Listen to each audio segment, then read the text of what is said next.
All right, my wife, Shannon, she started this system of note-taking a while back. She has like these journals that she keeps. And every day, she will write in the journal the things that we did that day.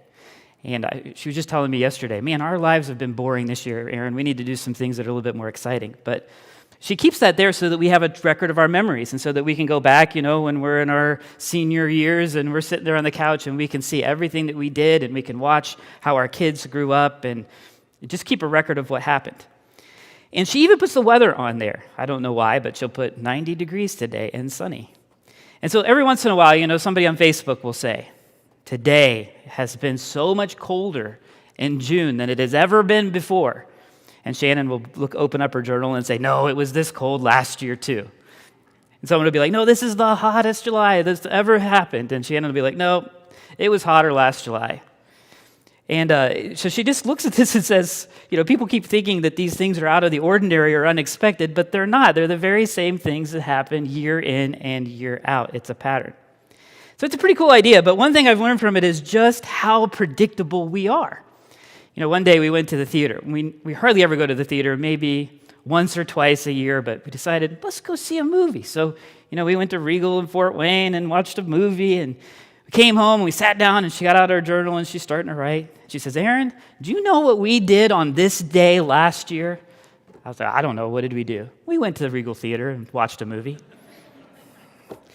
There was one week where it happened twice. We had decided one day we're going to go to Wabash and hike. I don't know if you've ever been over there. There's like a couple cool parks there. There's Hathaway Nature Preserve and Hanging Rock. And so we all piled into our car and we went to Wabash and we hiked all day and came home. And Shannon's like, do you know what we did on tomorrow of last year?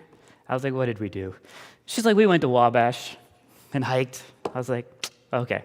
3 days later, we had a church movie night. We would maybe do one movie night a year, maybe a couple movie nights a year where we'd all get together and watch a movie up on the big screen. And we got home that night, and Shannon, this was 3 days after the Wabash incident, she says, do you know what we did yesterday of last year? I was like, what did we do? She says, church movie night. And we just began to realize that our lives are a turntable. They just keep spinning and spinning and spinning, and the same things keep happening and happening again and again. And even when it feels like we're radically departing from something that we normally do, we did that exact same radical departure last year at pretty much the exact same time of the year. And so I think life is like that. Life is a cycle. It just spins and spins. And so I just want you to get yourself in the mind of a turntable today. I know people don't use records as much as they used to, but just imagine just going back and forth over and over and over again. Cycles. And I think life is made up of cycles. And some of those cycles spin by the day, right? I mean, we all wake up in the morning and, we get ready for the day and we go to work or, wherever we're going to go for that day. We come home, we relax, and we go to sleep, and then we do the same thing the next day. Some of those cycles are a week long. Some of those cycles are a year long. And some of those cycles are a lifetime. We all start out as babies and we grow into toddlers and then adolescents and teenagers and maybe we go to college, maybe we go into the workplace, maybe we get married, we have kids, those kids become teenagers. Pretty soon they're out of the house and we're empty nesters, and pretty soon we're starting to be, people call us gray hairs, and it's a cycle of life. I don't know, guys, remember Deb Dunleavy, but she was a missionary to Argentina. Community of Hope, I think, was their sending church. And she wrote a blog post, I think 6 or 7 years ago that really just kind of made me rethink things. And it wasn't anything profound. She was just talking about the cycles of life. And she was talking about the particular cycle that she's in. And how, having small kids is hard work. And you don't get sleep. And, they're always nagging you for something. And you're taking them somewhere. And she says, you can focus on the negative of what particular part of the cycle you're in, or you can focus on the positive because this is going to be gone and you're going to miss it. My future son-in-law, my daughter's fiance, he was sitting next to me on the couch and we were watching Gilmore Girls or Grey's Anatomy. I can't remember what show I hate was on, but it was one of them. And I was sitting there and my daughters are watching it and I said, I don't like this show. And he's like, it's your house. It's your TV. Turn it to whatever you want to watch. And I said, well, you know what? In 2 years, they're going to be gone. and I can watch whatever I want, whenever I want. I just want to be in the same room with them for now. Just to suck the marrow out of every part of every season of our life, because these patterns are built into our world. And if we open our eyes and we look for them, they're there. So every once in a while, I'll see something happen, or somebody will say, this particular news story, look at this, nothing like this has ever happened before. And if you're even just a casual studier of history, you'll be able to say, yeah, I'm afraid we've been there before.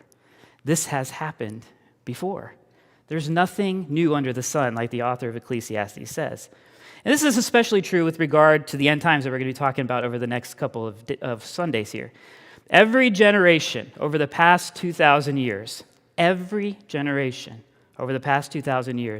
have been people who stood up and said, Jesus is going to return in my lifetime. And guess what is in common with all of those people? They were all wrong. Wrong. Jesus is not going to return when we tell him to. Okay, Jesus is going to return when the Father gives him the thumbs up.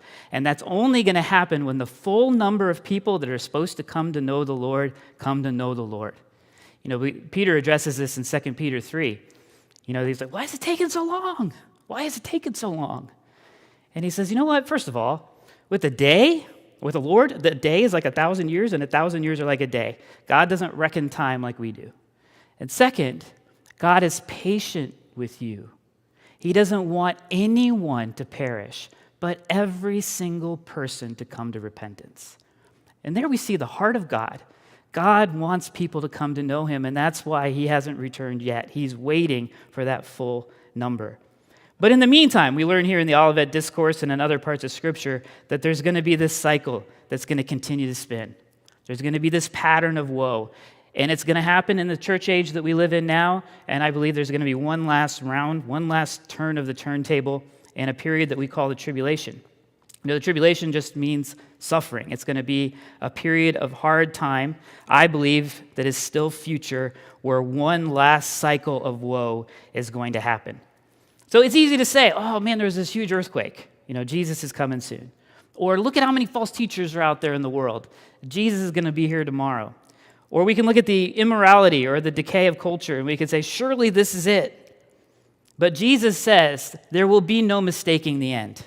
When he wraps up the world, we'll know about it, and evil will finally be put where it belongs. So over the next 2 weeks, we're going to look at this last sermon of Jesus. It's the sermon that he gave on the Mount of Olives right before on the last week of his life. And the Mount of Olives is just a little mountain that overlooks the city of Jerusalem. And Jeremy referred to it as the Olivet Discourse there. That's the only reason. It's the discourse that Jesus gave while he was standing on the Mount of Olives. And really, it's just a collection of some of Jesus' teachings on the end times.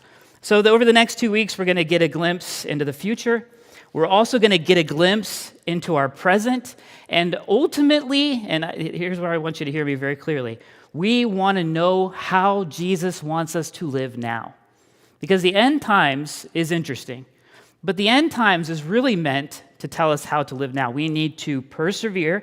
It doesn't matter what this broken world throws at us. We want to persevere in our faith. Jesus says that over and over again throughout this sermon. When this thing happens, endure it. Be aware it's coming and get through it and stick with Jesus. And second, be prepared. We need to be prepared for when Jesus returns. So the 2 P's, perseverance, preparedness. That's what I want you to walk away from after these 2 weeks. And we'll talk more about kind of the practical part of it next week. But here's some general advice. Jesus doesn't want us to rooftop sit. You might be like, Aaron, I don't know what you mean by rooftop sit. Let me explain. I once knew this guy named Willie. Willie told me he invented the peanut butter spoon, where you dip a spoon into the peanut butter jar and eat it. You didn't invent that. Anyway, Willie was very into end times enthusiasm. And he obsessed about the end times all the time. And his favorite book back in the 80s was a book by a NASA engineer by the name of Edgar. And it was basically 88 reasons why the rapture is going to take place in 1988. And it predicted when Jesus was going to return down to a 3-day window in 1988. Because people have always been predicting the end times, predicting the coming of Jesus, but it really started to ramp up in 1948 when Israel became a state. And so this NASA engineer predicted that down to a 3-day window. And it was huge in the circles that I grew up in southern Ohio. And this guy named Willie, he actually took the guy's words as gospel truth. And he took his folding chair, and he went up onto his roof and put his chair on the roof where the peak is, and he just sat there. And he stared up at the sky, waiting for Jesus to return. Of course, didn't happen, right? Now, that didn't stop Edgar. He wrote another book the next year. I think I have a picture of it. It was called The Final Shout, and it was basically 89 reasons why Jesus is going to come in 1989. And guess what? Didn't come in 1988. He didn't come in 1989. Edgar was wrong the first time. Edgar was wrong the second time. Now, was there a third time? Nope. He just said, I give up. That's what he said after he wrote that book. So what will happen in the end? How does Jesus want us to think about the end as disciples who want to follow in his footsteps, who want to follow him? And most importantly, how should it affect how we live now? So these are the questions that we want to kind of address here over the next couple of weeks. So we're going to look at some signs today. We're going to look at 9 different signs. And I believe these are signs that are going to characterize the last days, of which we live in. If you read this kind of phrase, the last days in Scripture, it's very easy to say, well, that's sometime in the future still. But it's talking about our day. There's nothing left to happen before Jesus returns. We live in the last days, and Jesus says there's going to be this pattern of woes, this cycle, this circle, the spinning of the turntable that is going to continue to happen over and over again until there is one last final spin of that in the tribulation period. And we are to learn to persevere through it. No matter what difficulty that this broken world, broken by sin, throws at us, we need to stick to Jesus. Whether it's persecutions that are coming from out or natural disasters, or whether it's temptations that are coming from within, we don't want anything to lead us astray. So here's the main idea today. God has a time limit on the evils of this age, and he calls on you and I to persevere through it. God has a time limit on the evils of this age, and he calls on us to persevere through them. So Mark 11, you got 16 chapters in the book of Mark, and really Mark 11 starts the last week of Jesus' life. He comes in with the triumphal entry, and then the entire rest of the book is Jesus clashing with the Jewish authorities, with the temple establishment, which of course ultimately ends up in his death on a cross, and then 3 days later his resurrection. And here we have the disciples, and they're just walking through the temple courts, and they have a question. They look up at the temple, and they say, look how beautiful that temple is. Isn't it amazing? They're in absolute awe at it. And the reason why is because it was an architectural wonder. Now, if you're a student of Scripture, this might at first confuse you a little bit. Because if you remember, there have been 2 temples, right? The first temple was built by Solomon in the 900s BC, and then it was destroyed by good old King Nebuchadnezzar in 587 BC. So the first temple was gone. Then there was a second temple built by Zerubbabel and by Jeshua and by Zechariah and Haggai and Ezra. We know all those guys, right? And if you remember in the book of Haggai, once the second temple was built, the older generation kind of looked at it and they were like, this is terrible. It's nothing like Solomon's temple. It's second rate. Okay, so here when we see the disciples look at this same second temple and look how beautiful this is, what changed? Well, what changed was a guy by the name of Herod the Great. Herod the Great decided that he wanted Jerusalem to be the most spectacular place on planet Earth. And he wanted to be the guy whose name was on it. Sound familiar? Anyway, so he decided that he was going to renovate the temple precinct and the temple. And it was a 100-year-long building project. It continued well after he himself passed away. And some of the stones that Herod used in that temple precinct were 37 feet long by 12 feet high by 18 feet deep. Those are just absolutely huge stones. And so Jesus says, okay, yeah, you think this is impressive. I'm going to tell you something. One day, not one of these stones is going to be left on the other. They're all going to be torn to the ground. What is this? It's a prediction. Jesus is making a prediction. Actually, it's a pretty impressive prediction. And it's probably what got Jesus in the most trouble this last week of his life. It was brought up at his trial that he wanted to destroy the temple. In John, he says it this way. He says, tear this temple down, and in 3 days I will rebuild it. He's talking about his body there, not necessarily about the temple, but it's brought up at his trial as well. So Jesus talking about the destruction of the temple is probably one of the things that got him in trouble. But Jesus says here that every stone will be torn down, nothing will be left. And of course, the temple establishment didn't take too kindly to this. I just think if we went to the Capitol building today, let's all take a trip to the Capitol building, and we're walking around, and one of us just goes, hey, look at this beautiful Capitol building. Soon, not one stone will be left on the other. There might be some Secret Service agents or somebody come up and be like, what did you say again? Okay, they probably won't take too kindly to that either. So Jesus is predicting the destruction of Herod's temple. And it's already happened. Like if you go to Jerusalem now, there's not a temple standing there, right? So what happened to it? Well, in AD 70, there was a Roman general by the name of Titus, and Titus went into Jerusalem in response to a Jewish revolt, and he made sure that stone by stone, the Herod's temple was torn to the ground. So Jesus predicted the destruction of the temple, and then 40 years later, that temple was destroyed. Prophecy made and prophecy fulfilled. And the story, let's go home. Right? It's over. But the disciples' question here concerns more than just the temple. And in Matthew's version, it's a little bit clearer. The disciples ask a follow-up question. They ask, okay, so, you're saying the temple's going to be destroyed. Okay, when is it going to be destroyed? And when are you going to come back? And what's going to be the signs of the end of the age? So they have 3 different things there going on, right? When is the temple going to be destroyed? When are you going to return? And when is going to be the end of the age? And they're assuming that all 3 of those things are together. But we know that they're not. They can't be, right? We already know that the temple has been destroyed, but here we are sitting here 2,000 years later. Jesus has not returned, and the end of the age is not wrapped up. So they're not all together. And so that's kind of where it gets a little bit confusing. So here's where Christians begin to depart. They begin to depart from each other on how they interpret this sermon. Okay, and we could talk about a whole bunch of big words today, historicists and preterists and futurists and amillennialists and premillennialists. I don't want to do that to you, okay? So I'm just going to boil it down to, as we look at this sermon, we can generally say there are 3 different approaches here. There are people who believe that the events that we're looking at here in Mark chapter 13 are already past tense. They've already been fulfilled, okay? And they were fulfilled in the destruction of the temple in AD 70 when Titus and his army entered into the temple precincts and tore the temple to the ground. That was the end of the age. Okay, so there are people who think that it's fulfilled already. There's a second group that says, no, this is future.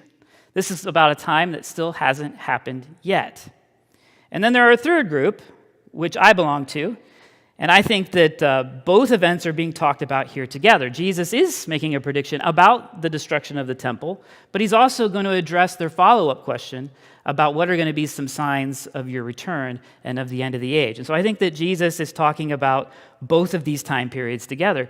And as we see throughout this, there are a lot of similarities between our day and this last spin of the cycle. We're going to see the same kinds of things happen. So when I think about the end times, I think about it in a series of circles or waves, perhaps that get more intense as the days get closer.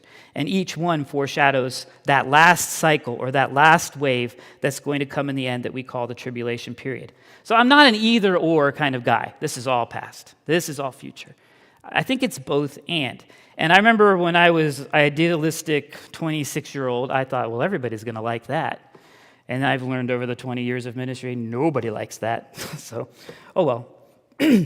But I think it's what Jesus is doing here. So Jesus starts to answer this question by pointing out a group of signs. And these signs aren't necessarily about the second coming. I mean, in Matthew, he's even clearer. He says, when you see these signs, the end is not yet. And then when he gets to the 6th sign, he says, now the end will come. Okay, so we're going to talk about the 6 signs first, and I believe those are the ones that are continued to spin on our time period. And then there's that second 3 that I think Jesus is mainly talking about the tribulation period. But even with those 3, we're going to see that there are parallels to the past and the present as well. So what are these signs, and what will this age be like? What I really think Jesus is trying to do is he's trying to calm them down. I mean, it'd be pretty alarming, right? I mean, here you are, you're in the temple precincts, you're with this teacher, this guy you've been following around, and he's doing all these miracles, and you know he's sent from God, and then he tells you, see that big building there, the temple? See that? It's going to be destroyed. I mean, it would be shocking. I mean, just put yourselves in their shoes. It would be alarming. And so Jesus says, don't panic. Instead, what I want you to do is no matter what the world throws at you, no matter what kind of woe that is going on outside your window, stick with me. Persevere. And so I really think Jesus is trying to hit kind of the reset button here, and he's trying to make sure that their expectations are correct. So, we used to live in Churubusco, and we had a neighbor. And one day he decided that he was going to start heating his garage with like a wood-burning stove, okay? And so one day we're sitting on our couch, and all of a sudden we're just smelling this burning stuff, and we're like, oh my gosh, the house is burning down, right? And so we all run out of the house, and we're standing in the road, and we're looking at our house, making sure that nothing's on fire. And we see there's other neighbors out there too, kind of looking around, and everybody's trying to find out where the fire is. Turns out it's just this guy heating his garage. Okay, so from then on, I expected it. Okay, when I would smell that on my couch at night, I'd be like, oh, there he goes again, burning the wood, right? Okay, I didn't think anymore that my house was burning to the ground because my expectations had been reset. And I think that's what Jesus is trying to do here. Throughout your life, there are going to be these events that happen. There are going to be these woes. Don't panic. Realize that these are birth pains. Realize that these things are going to be true of our age until Jesus returns, until he returns and sets things right once and for all. And so we need to understand that these things will happen. And we need to understand that our job as disciples who want to follow in his footsteps is to persevere through them. All right, so let's look at these 9 signs. And we'll go through them here pretty quickly. All right, so we're going to start in verse 1, look at the disciples' question, and we'll go through the first sign. So as Jesus was leaving the temple, one of his disciples said to him, "Look, teacher, what massive stones, what magnificent buildings." And Jesus said, "You see all these great buildings? Not one stone here will be left on another. Every one will be torn down." As Jesus was sitting on the Mount of Olives opposite of the temple, Peter, James, John, and Andrew asked him privately, "Tell us when these things will happen. What will be a sign that they are all about to be fulfilled?" And Jesus said to them, "Watch out that no one deceives you. Many will come in my name, claiming I am he, and will deceive many." Okay, so this first sign is there's going to be false messiahs. There are going to be people that raise their hand and say, I'm him, I'm Jesus, I'm back, I'm the Messiah, listen to me. Okay, now, if you're older than me, you probably have a pretty clear one in your mind. If you're younger than me, maybe you've never heard of this guy before in your life, and thankfully that'd be a good thing. But his name is David Koresh. So he's like one of the biggest examples I can think of. Okay, so David Koresh became a Christian when he was 19 years old at a Southern Baptist church. He soon fell in love with this girl, and he wanted to go to her church. Her dad was a pastor at a Seventh-day Adventist church, so he started to attend there. After a few months, the pastor there absolutely hated David Koresh, and he took him aside one night, and he says, "You are no longer allowed to date my daughter. I don't ever want to see you again, and we're kicking you out of the church. You're not welcome here anymore." So that was in 1993. At that point, that was later in the 80s. Then he went to a small little sect of Christians called the Branch Davidians. Okay, branch, if you read Isaiah, is a metaphor that's used to talk about the Messiah, the branch of Jesse. And David is often used to talk about the Messiah as well, because we're told in the Davidic covenant that the Messiah will be a descendant of David. So basically, you have the Branch Davidians. They named themselves the Messiah of the Messiahs. Basically, that's what they're called themselves. And they believed that the Messiah was going to come in their lifetime and that he would appear to them because they were the true sect of Christians. So here comes David Koresh. Actually, at the time, his name was Vernon. But then he changed his name to David Koresh. David, because he wanted to connect himself to the Messiah, and Koresh, which is just a word that means Messiah. So he started going to a branch of Christianity called the Messiah of the Messiahs, and he named himself the Messiah of the Messiah, and of course claimed to be Jesus returned to earth. In 1993, he led a standoff with his followers against the United States government, and he ended up dying, and 80 of his followers followed him in death as well. He was a false Christ. He was somebody that stood up and said, look, that's me. I am Jesus returned. And there were people who believed him. And so Jesus is telling us, don't be surprised. There's going to be false Christs throughout this time period. So there were false Christs in the first century when the apostles lived. There was a guy by the name of Theudas. There was another guy by the name of Simon Bar Kokhba. And there are false Christs in our day as well. And in that one last spin, that one last turn of the record, we're going to have a guy by the name of the Antichrist, the ultimate false Christ, which I believe still is future. Second sign is there's going to be war. Look at verse 7. When you hear of wars and rumors of wars, don't be alarmed. Such things must happen, but the end is still to come. The end is still to come. So again, we're talking about our time, our age. There's going to be wars. There's going to be rumors of wars. And we need to reset our expectations. When we see the war, we're not like, oh, Jesus is coming back tomorrow. Jesus says here, the end is not yet. These are things that are going to happen. These are going to be things that we need to learn to persevere through. And there were wars in the first century. There was a war between Herod Antipas, which is one of the Herod the Great's sons, and the Nabateans, who were to the south. There were wars between the Roman Empire and the Parthian Empire. There was a huge civil war at Nero's death inside of the Roman Empire in 68 and 69 AD. In 69 AD, Germany also rebelled, and it turned into a pretty bloody affair. The 20th century was the bloodiest century in human history. We had World War I, we had World War II. There's a YouTube video I guess it would be on YouTube, right? Anyway, it shows how many Russians died in World War II, and it is absolutely astounding if you ever want to see. It's just astronomical how many Russians died in World War II. Just bloody, bloody century. And there's going to be a war in the end times as well, where Jesus destroys the Antichrist with the breath of his mouth. This is going to keep spinning. And so when there's a war, we shouldn't go, oh, here we go, we're done.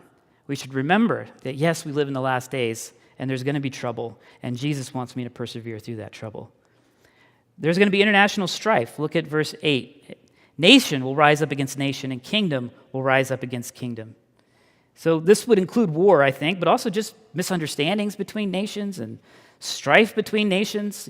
We had a Cold War with the USSR for how many years where wasn't necessarily a shot fired, but it wasn't like, hey, we're friends. There was strife. And there's going to be huge internal strife that's going to characterize the tribulation period in that one last cycle or wave. There's going to be natural disasters. Look at the second part of verse 8. There will be earthquakes in various places, and there will be famines. These are the beginning of the birth pains.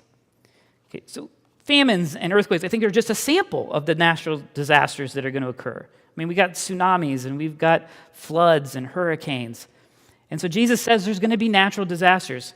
And so every once in a while you hear somebody say, oh, this hurricane, so much bigger than any other hurricane that's ever existed. Jesus must be around the corner. But Jesus says, no, these are just the beginning of the birth pains. Back in Jesus' day, in the days of the first century, there was an earthquake in Laodicea in 61, one in Pompeii in 62, one in Jerusalem in 67, one in Corinth in 70. There was a famine in Judah in 46, a famine in Judah in 67. We see famines today. We see earthquakes today, hurricanes. Jesus is saying to us, that doesn't mean the end is yet. Instead, know that these are the birth pains, showing us that we live in a broken world that needs to be fixed. And that Jesus is going to come, and he is going to fix that. Birth pains are not pleasant. I've never experienced birth pains. I'm sorry. I was in the room when somebody experienced birth pains 6 times, but I haven't done it. But as bad as they are, what happens at the end? There's a birth and a baby, and there's joy. And that's what Jesus is saying. Jesus isn't saying, oh, labor pains, that's just the most intense kind of pain I can think of. No, he's talking about the process. Yeah, we live in a period of woe, but it's going to culminate one day, and it's going to end. It has an expiration date. Just like your milk jug says, like Tuesday, it's going to expire. This evil world is going to expire. And in the meantime, we need to persevere. We need to persevere. There's also going to be persecution. This age is going to be characterized by the persecution of the church. And we see this in many parts of our world today. Look at verse 9. You must be on your guard. You will be handed over to local councils and flogged in synagogues on account of me. You will stand before governors and kings as witnesses to them. Jump down to verse 11. Whenever you are arrested and brought to trial, do not worry beforehand about what you're going to say. Just say whatever is given to you at the time, for it's not you speaking, but it is the Holy Spirit speaking. Brother will betray brother to death, and a father will betray his children, and children will rebel against their parents and have them put to death. Everyone will hate you because of me, but the one who stands firm to the end will be saved. So there's going to be persecution in our age, and we see this in many parts of our world today. And it was the same in the early church. Almost every single one of those apostles that we know and love was martyred. The persecution by Nero of Christians around 60 AD was absolutely appalling. And Jesus says that unfortunately persecution is going to take place throughout our age as well. And then one last one that characterizes this age, and that is the extensive preaching of the gospel. So go back to verse 10 there. And the gospel must first be preached to all nations. Okay, this sign is the only positive one that I can think of. The rest of these don't seem so positive. But this one seems pretty positive to me. And in Matthew, he makes it very clear, Jesus makes it very clear, that when the gospel is preached to all nations, then the end will come. So the one sign that actually points to the coming of Jesus is the one sign that's the positive one. That is that people will hear about the good news of the world, the good news of the gospel. The world will hear it. It's pretty interesting. And since we're getting to that point, what's going to happen? Ever since I've been a pastor, we've reached so many more people around the globe. I was pastor for 22 years. And so since then, we have translated the Bible into more languages. We've gone to more countries than we've been to before. We have reached more people groups that have never been reached. So many more people are hearing the gospel. And missions is getting so much better and more efficient. What I mean by that is they've learned, that we can send people over there to preach the gospel. Or we can send people over there to train locals on how to preach the gospel to their people. And it's gotten so much more efficient, and so many more people have come to know the Lord. It's an amazing thing. The problem is, by the time that we preach to the ends of the earth, what about us sending nations? We're probably going to need missionaries ourselves. And so we don't know when this is going to happen. We don't know when the full number of people are going to come to know the Lord. And so Jesus is trying to say we should expect these signs throughout our age. And they're not necessarily signs that Jesus is knocking at the door and will be here 5 minutes from now. These are things that we should expect, not panic about, but instead persevere and stand firm through. All right, so let's talk about the last three here. And these, I think, more specifically refer to that last round, that tribulation period. So look at verse 14. When you see the abomination that causes desolation standing where it does not belong, let the reader understand. Then let those who are in Judea flee to the mountains. Let the one who is on the housetop not go down and enter his house or take anything out. Let no one in the field go back to get their cloak. How dreadful it would be in those days for pregnant women and nursing mothers. Pray that this will not take place in winter, because those will be days of distress, unequaled from the beginning when God created the world until now, and will never be equaled again. If the Lord had not cut short those days, no one would survive. But for the sake of the elect whom he has chosen, he has shortened those days. At that time, if anyone says to you, look, here is the Messiah, or look, there is the Messiah, do not believe him. For false messiahs and false prophets will appear, and they will perform signs and wonders to deceive, even the elect if possible. So be on your guard. I have told you everything ahead of time. Okay, so three signs there. The first one is there's going to be more defilement of holy places.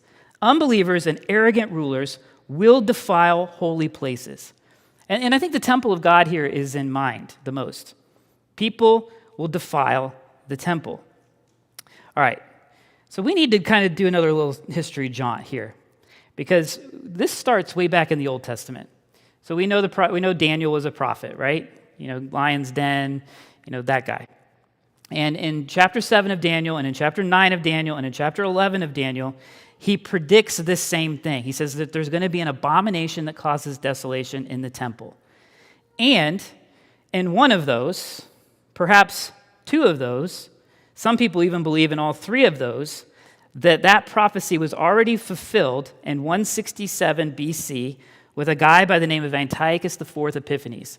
So Antiochus was a Seleucid king. He just got humiliated by a Roman army, and he comes back through Jerusalem, and he's ticked off, and he goes into the temple courts, and he just goes into the temple, and he sacrifices a pig on the altar. I mean, that's an abomination that causes desolation. He destroyed much of the temple precincts. He killed thousands of Jewish people. He outlawed the religion of Judaism inside of Jerusalem itself. And then he dedicated the temple of God to Zeus. Okay, now you come to the temple to worship Zeus, not to worship the true God. In 1 Maccabees, it's a book written about this time period. It shows very clearly that the Jewish people of that day believed that event was the fulfillment of Daniel's prophecy. So Daniel makes a prophecy, abomination that causes desolation, and it's fulfilled, 167, end of story, right? Well, wait a second. But then Jesus comes up later here and he says, when you see the abomination that causes desolation in the future. So it's not completely closed down, right? It can't be. Okay, so there are other people, now Jesus is talking about the destruction of the temple by Titus. And that happened in AD 70, so it's also done. But wait a second. Paul in 2 Thessalonians 2 also talks about how there will be a man of lawlessness who desecrates the temple. And wait, John does too. In John chapter 13, we're talking about the Antichrist, the beast from the sea, who rises up and declares himself to be God in the temple. So we have this pattern of this defilement of holy places. Starts with Antiochus, goes to Titus, and we're going to see that one last time with the Antichrist. It's a pattern. It's a pattern. People desecrate the holy place. But one day, God is going to put an end to this. One day, God is going to stop it. This is pattern. And it's going to culminate in that one last cycle before Jesus returns and sets things right. So there's going to be more defilement of holy places in the end times. There's going to be more persecution of God's people.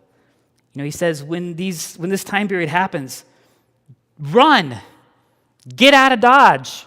If you're on your roof, just chilling out, enjoying the sun, and this starts to happen, don't even go back down in your house. Get out of there. If you're out in the field working and this stuff begins to happen, just leave. Flee to the mountains. So I kind of get this picture like Indiana Jones and Raiders of the Lost Ark. Remember how he grabs his hat from under the door? Jesus is saying, don't go grab your hat. That's dumb. Your arm could get cut off. Just run. Get out of there. Flee. And endure. That's the idea. Endure the times of distress. And he says a lot of interesting things here that, is kind of hard to understand. He says that this time of distress will be unequaled.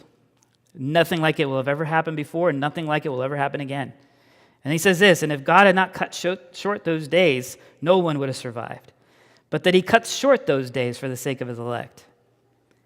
He says Christians will be persecuted in that age. They will be opposed. The people of God will be opposed.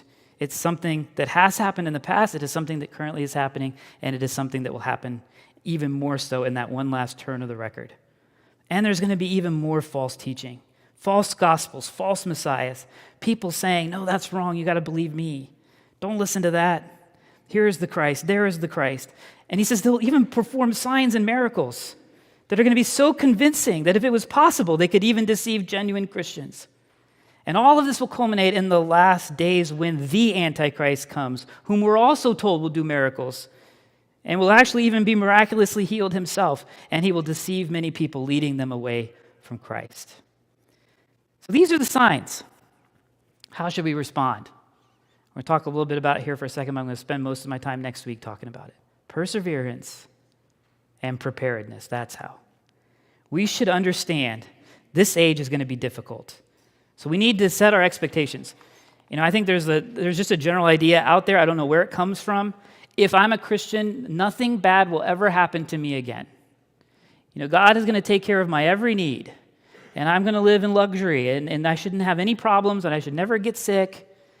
And it's just not what God promised us. Does this sound like that's what God's promising us?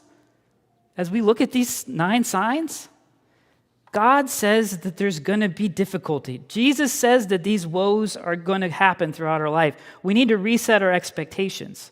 The idea isn't that we're going to have the pain-free life. The idea is we're going to be able to endure the pain with the power of God. And so Jesus says, sit back and understand these things will happen, but the end is not yet. End times enthusiasm is big business. It's big business. You could probably turn on, I don't even know what they are anymore. Is it TBN, CBN? I don't know. Christian Broadcasting Network, Trinity Broadcasting Network. Maybe you have cable. You can pull up the channel. And I guarantee you that if you scroll down your guide and you look at the shows, I bet you there's tons of them that are on the end times. And you'll get a guy on there and he'll be like, well, look at news story A and look at Bible passage B, connect it. Okay, big business. People make a lot of money doing this. If a church, really wants to pack out a place, a lot of times they'll have an end times conference and they're going to talk about all this and everybody's going to come and they're going to be so interested. But Jesus says here, when you see things happen, the end is not yet. These are the beginning of the birth pains. The truth is, Jesus could come at any time. He could come before we're out of here today. He could wait centuries. We don't know. The only real thing that's going to trigger it is when the full number of people come to know the Lord. And so the idea is not to get wrapped up in dates and signs, but to endure. So I look at it like a house of cards. Okay, you and I, we can look at 2 Thessalonians 4, or 1 Thessalonians 4, or 2 Thessalonians 2, and they're a card. This is an ace of spades. This is a jack of diamonds. In other words, this will happen, this will happen. But then we have everybody kind of piling these different cards up and stacking them in different shaped buildings. Okay, we're all agreeing on a lot of the basics. We're just putting them together a little bit differently. So not everybody is going to agree on exactly how these things are going to happen or when these prophecies are going to be fulfilled. But at the end of the day, what really matters is how are we supposed to live in light of the end? How are we supposed to live? Persevering and being prepared. What does it mean to be prepared?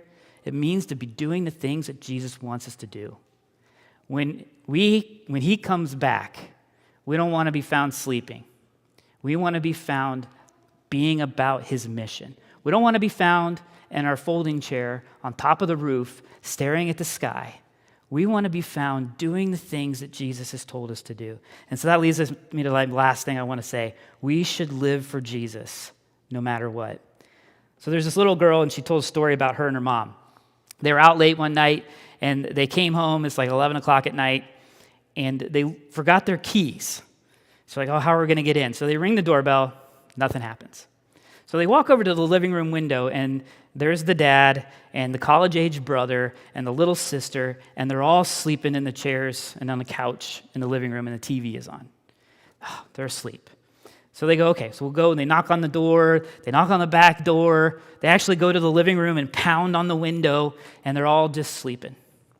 So finally they go out to the car, and they start to honk the horn of the car, thinking that they could get their attention that way. Still don't wake up.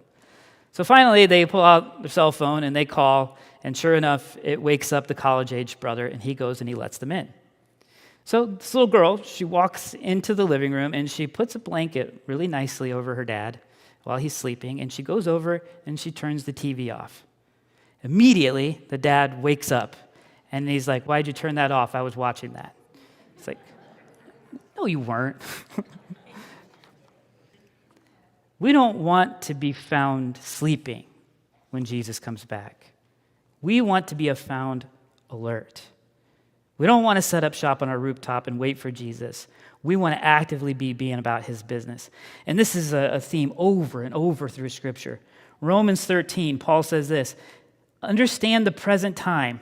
The hour has come for you to wake up from your sleep, because our salvation is nearer now than when we first believed. The night is nearly over and the day is almost here. So put aside the deeds of darkness and put on the armor of light.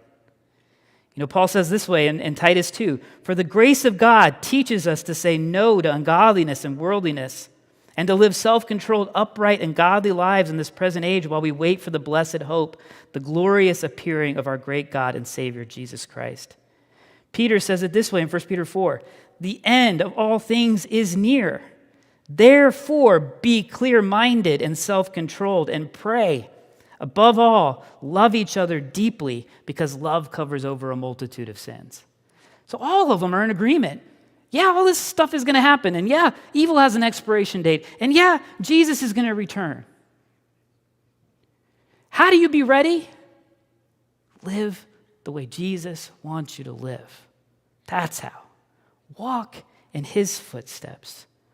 Love others. Love God. Love and reach out to the world with the gospel. That's what we want to be found doing when he returns.